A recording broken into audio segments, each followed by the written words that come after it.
630 अरब के करीब जो है वो वफाक की जिम्मेदारी थी। 5 बड़े मंसूबे हैं उसके अंदर। ग्रीन लाइन जिसका आपने जिक्र किया, ग्रीन लाइन इंशाअल्लाह ताला जो पूरी हमारी कोशिश है कि अगस्त के महीने में ग्रीन लाइन शुरू हो जाए। कराची में पहला जदीद ट्रांसपोर्ट का मंसूबा जो है ग्राउंड पे आ जाएगा और कराची वाले उस पर सफर शुरू कर देंगे। दूसरा मंसूबा जो है, जो सबसे जिसकी वजह से ये सारी बातचीत शुरू हुई थी, वो जो बरसाती नालों का मसला है, तो महमूदाबाद, गुज्जर और औरंगी 3 नाले जो हैं, बड़े नाले जो हैं, इनकी जिम्मेदारी वफाक ने ली थी। महमूदाबाद के अंदर कॉम्पनसेशन दे के वो घर जो हैं, जो इंक्रोचमेंट हुई थी, वो भी हटाए जा चुके हैं, उनको मुआवजा भी दिया जा चुका है और फिजिकल वहां पे काम शुरू हो चुका है। इसी तरीके से गुज्जर और औरंगी के अंदर काम शुरू हो रहा है। उसमें बीच में कुछ कोर्ट का एक सवाल आया है, उसको हम डील कर लेंगे और इंशाअल्लाह ताला यही ऑब्जेक्टिव है उसका कि वो भी जुलाई अगस्त तक जो है ये काम मुकम्मल कर लिया जाए। तो 2 तो ये मंसूबे हो गए।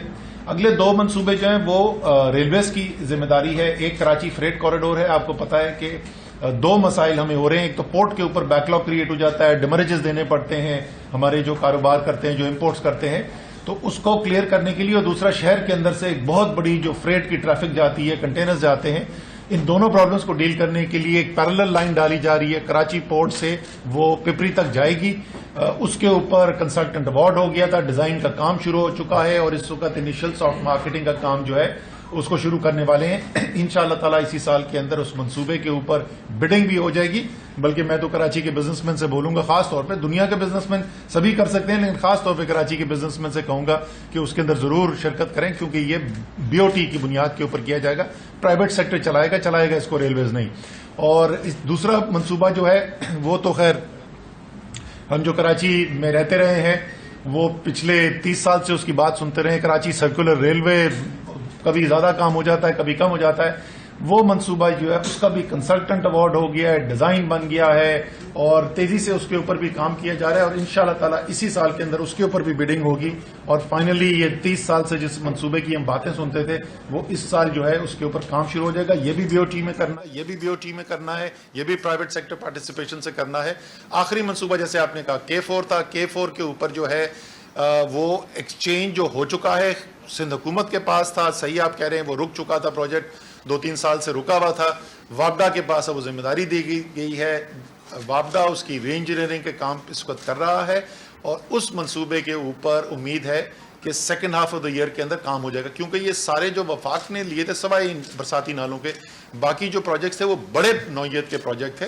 तो जाहिर है उसमें पहले डिजाइन का काम होता है, फिर बिडिंग होती है, अवार्ड होता है। तो शुरू के अंदर आपको फिजिकल काम नजर नहीं आता, लेकिन इंशाल्लाह इस साल के आखिर तक आपको ये तमाम मंसूबे जो हैं वो चलते हुए नजर आएंगे। सर, आपकी गवर्नमेंट रेट के बारे में बात करती है, एक्सपोर्ट के बारे में बात करती है, लेकिन क्राइसिस जो है वो आए रोज नए होते हैं। आप जैसे कॉटन यार्न का मसला है, वीट का मसला रहा, फिर शुगर का मसला आ गया, इन्फ्लेशन बढ़ती जा रही है। तो प्लानिंग कहाँ है गवर्नमेंट की? क्या प्लानिंग कर रहे हैं आप लोग? अभी एक डिसीजन आया इंडिया से इम्पोर्ट का, वो भी आपने जो है उसको नजरअंदाज कर दिया। तो आपके पास पॉलिसी क्या है? किस तरह से लोगों की जो जरूरत है वो पूरी की जाएगी? जो इंडस्ट्रीज की जरूरत है वो कैसे पूरी होंगी? जो आप टारगेट सेट कर रहे हैं वो कैसे अचीव करेंगे जब आपके पास प्लानिंग नहीं होगी? अच्छा, चले प्लानिंग को और देख लेते हैं कि एक्सपोर्ट की हम सिर्फ बातें करते हैं या कुछ होता भी है।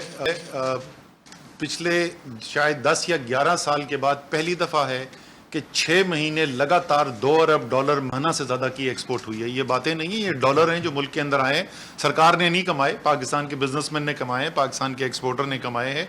तो वो तो एक ऐसी इंडस्ट्री, एक पाकिस्तान की, मैं कहूँगा कि मईशत की रीढ़ की हड्डी है। अगर आप एक्सपोर्ट नहीं चला सकेंगे तो आप मुल्क को आगे लेकर नहीं चल सकते।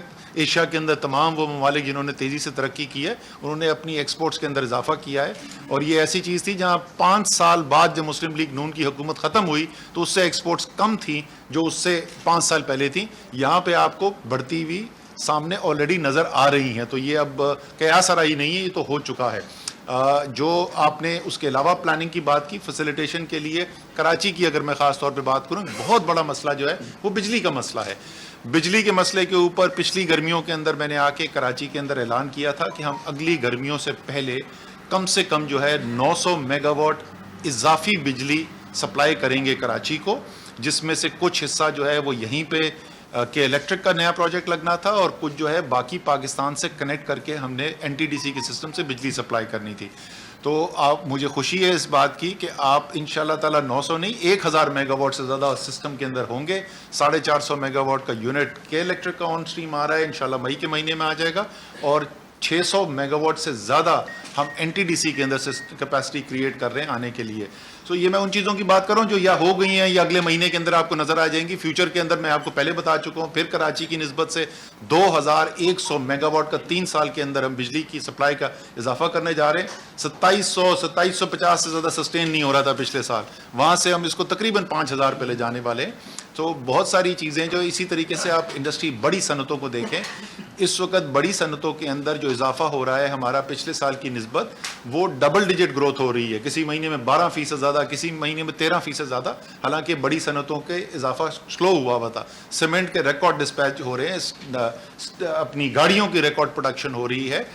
بجلی کے لیے ہم نے انڈسٹری کو سپورٹ کرنے کے لیے جو انڈسٹریل سپورٹ پیکج کا اعلان کیا تھا, جس میں ساری انڈسٹری کو, جو بڑی انڈسٹری ہے اس کو 12 روپے 96 پیسے یونٹ, اور جو چھوٹی انڈسٹری ہے اس کو 8 روپے یونٹ بجلی دی گئی تھی.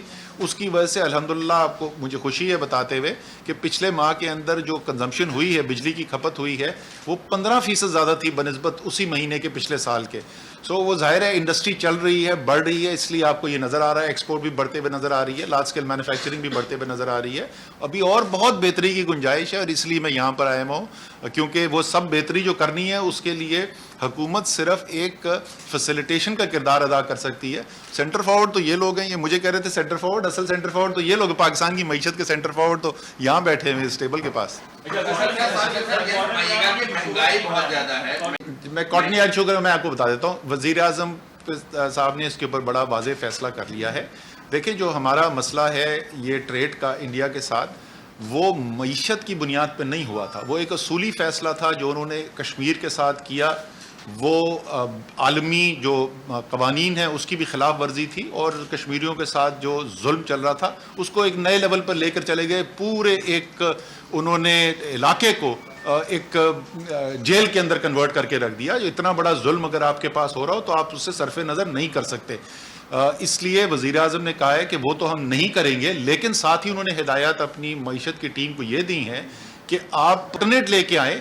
ہم نے مدد بھی کرنی ہے, ہم نے اپنی انڈسٹری کو سپورٹ بھی کرنا ہے, لیکن اس راستے سے نہیں کرنا. آپ مجھے آلٹرنیٹ بتائیں کیا فیصلے کرنے کی ضرورت ہے, اور وہ میں ضرور کروں گا. مہنگائی کے حوالے سے بتائیے گا, مہنگائی بہت زیادہ ہے, اس پر آپ نے اپنا وفاقی وزیر خزانہ بھی سیٹ کیا ہے, اور جنہوں نے آپ کو ریپلیس کیا تھا, مگر یہ لگ رہا ہے کہ آپ کی جو کپتان ہے ان کی ٹیم جو ہے وہ سیٹل نہیں ہو پا رہی ہے. آپ ایک لاتے ہیں, آپ شوکت ترین صاحب کو لے کر آئے ہیں. شوکت ترین صاحب بالکل آپ کی جو پالیسی ہے روپی کے حوالے سے, ڈالر کے حوالے سے, اس سے ایڈورس بات کر رہے ہیں. وہ یہ کہہ رہے ہیں کہ جو روپی کو اور ڈالر کو ہمیں ایک جگہ پہ 2-2.5 سال کے لیے مستحکم رکھنا چاہیے, جس سے معیشت میں زیادہ بہتری آئے گی. اور خان صاحب خود بھی کہہ چکے ہیں کہ مہنگائی جو ہے وہ ڈالر کی وجہ سے بڑھی ہے. تو آپ کی جو پریویس پالیسیز تھی اس پہ شدید قسم کے جو ہے اعتراضات آ رہے ہیں کہ جو ڈی ویلیویشن کی ہے اس سے ایکسپورٹس نہیں بڑھی ہیں, اس سے جو ہے مہنگائی ملک میں بہت زیادہ ہوئی ہے. مرغی جو ہے 500 روپے کلو ہو گئی ہے, اور اس کے علاوہ جو تیل ہے وہ بھی اپنی ریکارڈ سطح پر خوردنی تیل بھی پہنچ گیا, اگر آپ کہیں تو لسٹ اور گو آن. تو مہنگائی جو ہے سب سے بڑا کمپوننٹ ہے جس کی وجہ سے عوام سب سے زیادہ پریشان ہے. جی, اس میں تو کوئی شک ہی نہیں کہ مہنگائی جو ہے وہ بہت بڑا چیلنج ہے, اور اسی لیے وزیر اعظم شاید سب سے زیادہ ٹائم جو لگاتے ہیں وہ لگاتے ہی مہنگائی کے ڈیل کرنے کے لیے ہیں. آپ نے ابھی ناصر مگو صاحب سے سنا, یہ حکومت کے نمائندے نہیں ہیں یہ, اور انہوں نے جہاں ان کے خیال میں حکومت کی کارکردگی بہتر ہو سکتی تھی, جہاں وہ تنقید بنتی ہے, انہوں نے تنقید بھی کی, لیکن ساتھ انہوں نے ایک یہ حقیقت یہ بھی بتائی کہ عالمی منڈی کے اندر جو کموڈیٹیز ہیں, اجناس جو ہیں, ان کی قیمت بڑی تیزی سے بڑھی ہے, اور ایک وجہ جو آپ کو اس وقت نظر آ رہی ہے وہ یہی بنی ہے. اب آپ آ جائیں ڈی ویلیویشن کے اوپر. دیکھیں ڈی ویلیویشن جو ہے وہ تحریک انصاف کی حکومت نے نہیں شروع کی تھی. میں بار بار یاد دلاتا ہوں, مجھے پتا ہے کہ لوگ نہیں سننا چاہتے, بہت میرے جرنلسٹ